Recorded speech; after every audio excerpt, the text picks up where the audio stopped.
Howdy folks, welcome back. The old wood shop is in session, I guess. We're coming to you from the world headquarters, of course. We're located on the lower level. We are still making wood chips.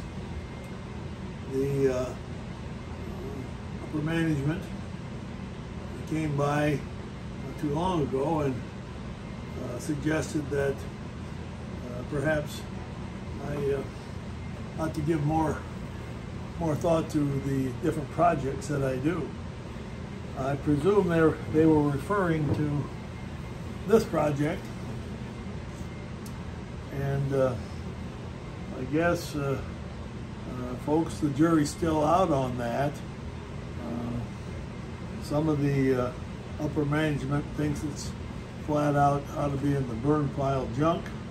Some of them are holding their judgment until, well, I don't know how long you can hold your judgment.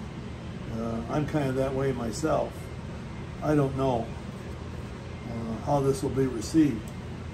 I mean, we'll put it out for sale on the regular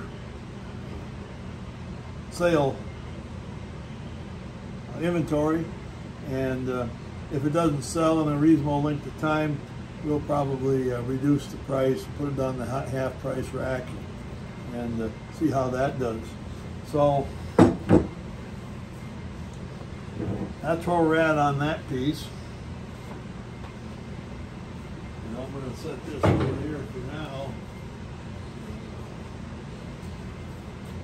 Today we have a rather large piece here. It is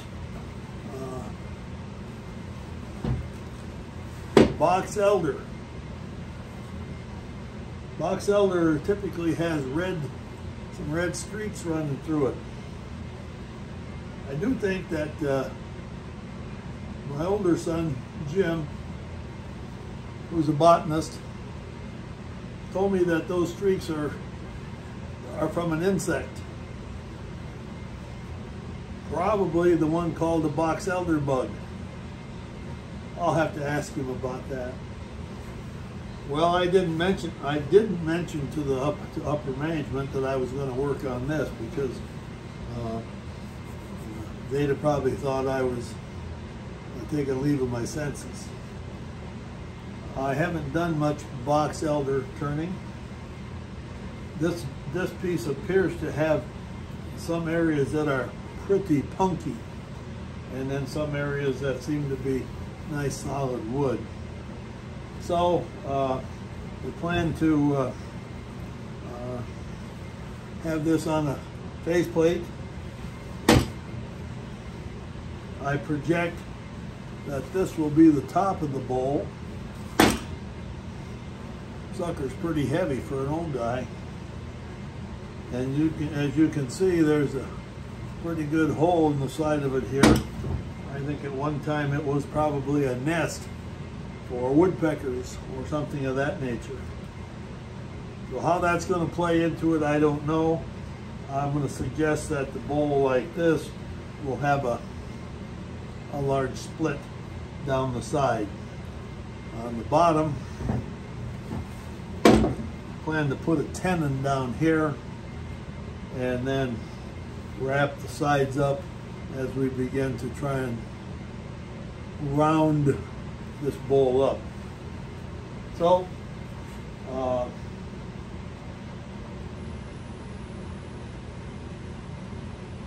we need to put it on the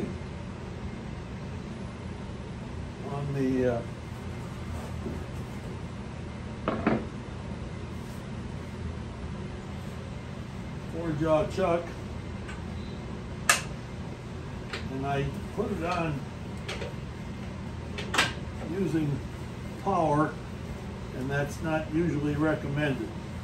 You got to be very careful with that so it doesn't come around and smack you in the wrist. So we've got it mounted. I've run it through the bandsaw already and sort of began to I round it off. Something kind of tells me I maybe should have taken more off of it. But the problem is, if you get it down to a perfect circle, then any ambiance that there might be in the piece is lost. So I'm going to accept that we're going to have some rough turning here for a while and see what comes of it. So we're going to need to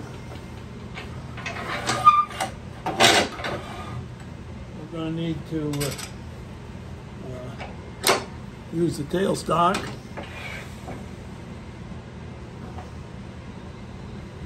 Okay, that's almost where we want to go, I think.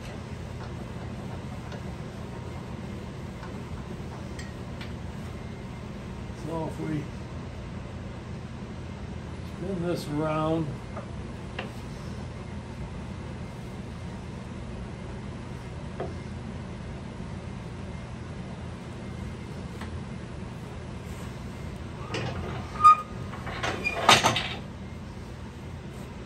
let's see what kind of speed we can get out of this based on how much in balance or out of balance.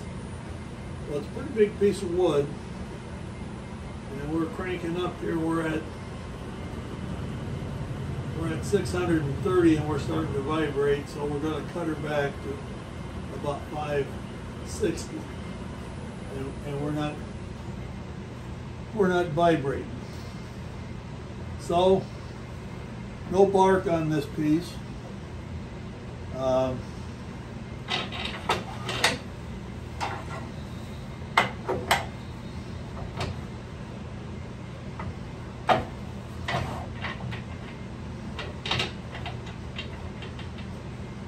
Most of the guys that I see on YouTube, when they get a piece like this, they start here and they bring it around.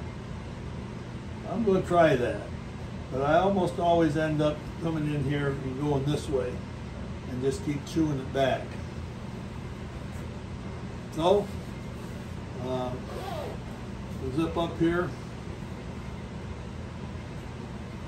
I think I'm going to use my 10 mil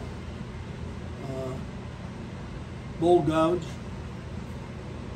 This was a gift from my daughter Mary and her husband Dwight. Thank you. So I think all I need is, got my head covering. I got to get my face shield on here. And we'll see if we can carefully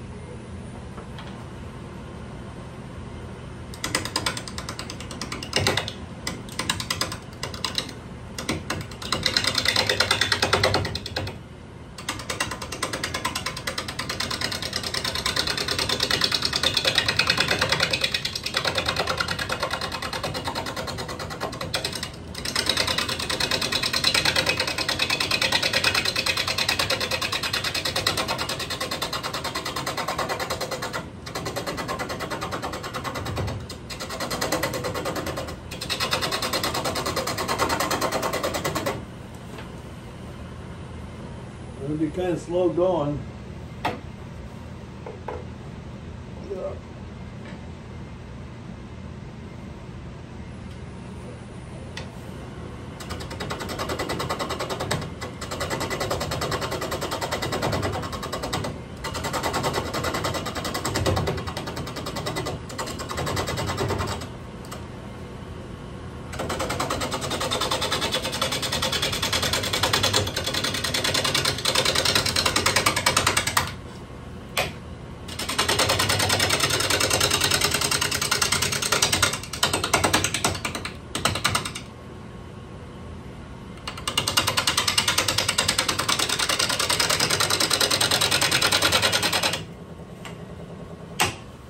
Stage,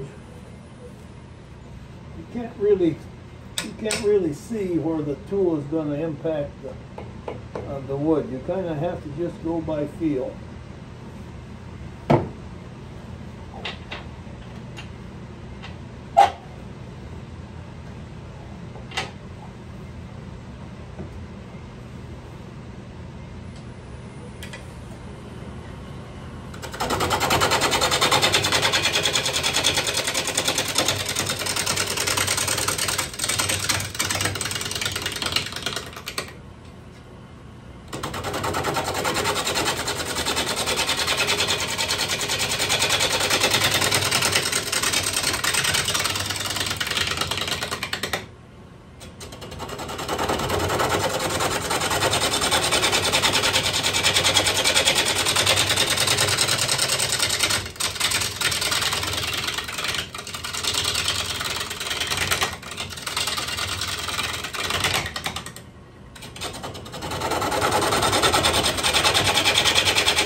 A lot of holes in here.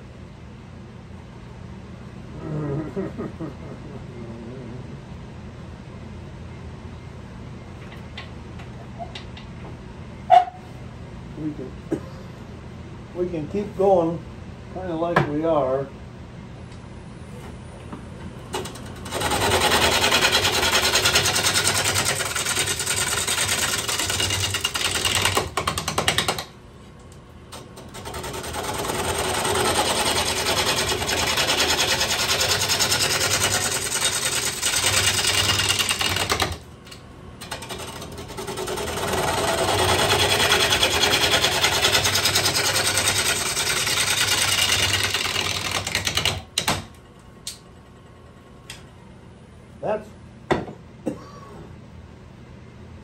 That's one of the reasons why you cut this way instead of this way, because it tends to break off these ends. In this case, it isn't really a big deal because there's no bark to worry about. So I think we'll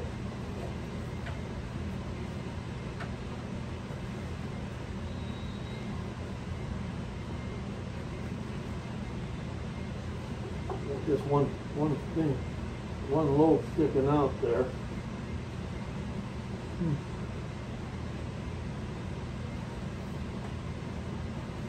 I think we're getting a little bigger gouge. Bigger hammer.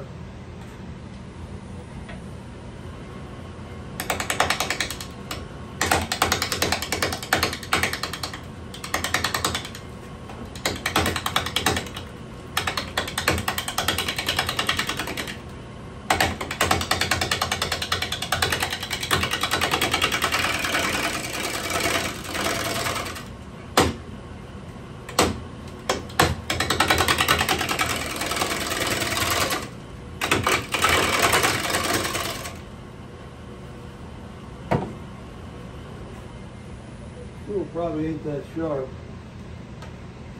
Probably isn't that sharp. Let's see here.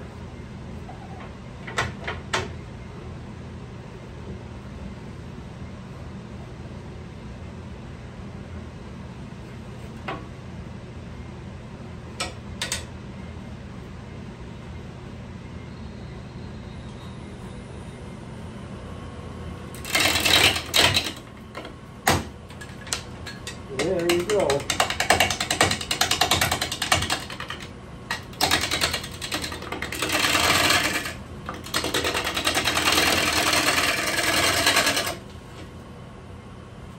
Busted off a pretty big piece that time, right here.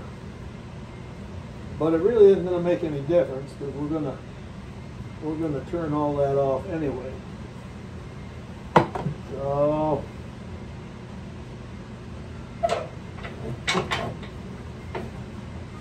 Probably what we should do is keep doing what we were doing.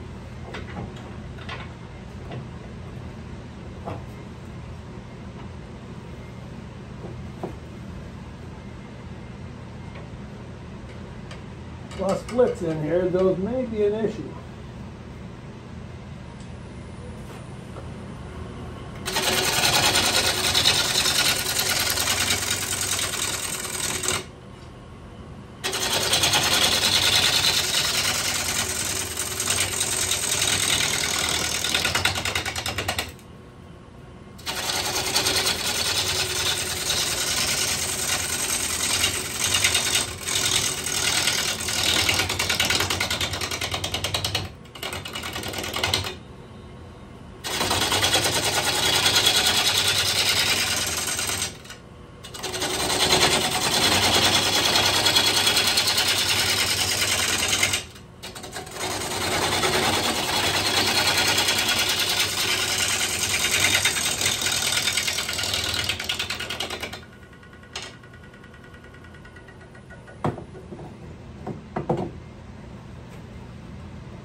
Well, I don't know. Got a big flat spot here. And a pretty big one here.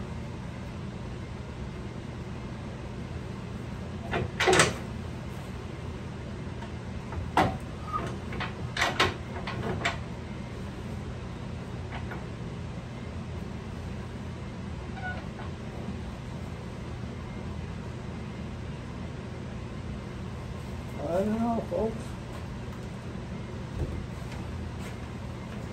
I think this is a fairly sharp tool here.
Well, you know, it's times like these that you wish that you'd have cut more off and had a rounder piece to begin with.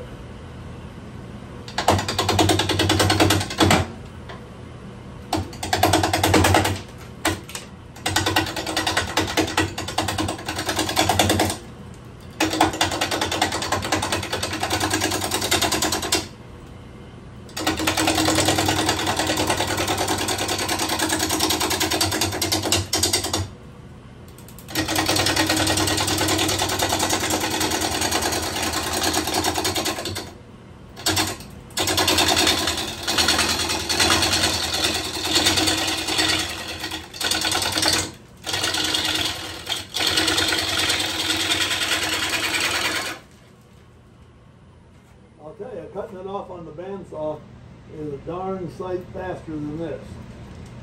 So I think I'm paying attention here. For future reference, folks.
Well, Grandpa's getting tired.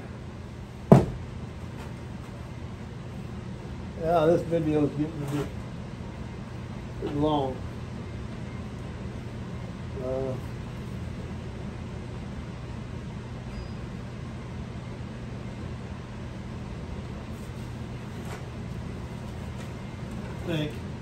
I think we're going to shut her off there, folks. And we're getting the tenon, beginning to form the tenon.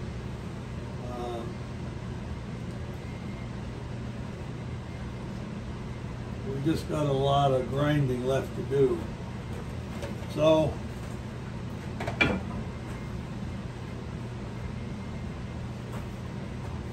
you know, these projects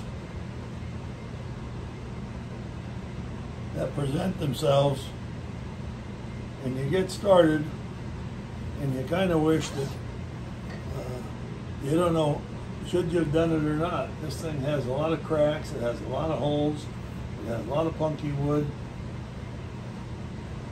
What's it going to turn out like? Anyway, thanks for watching, folks. Have a good day.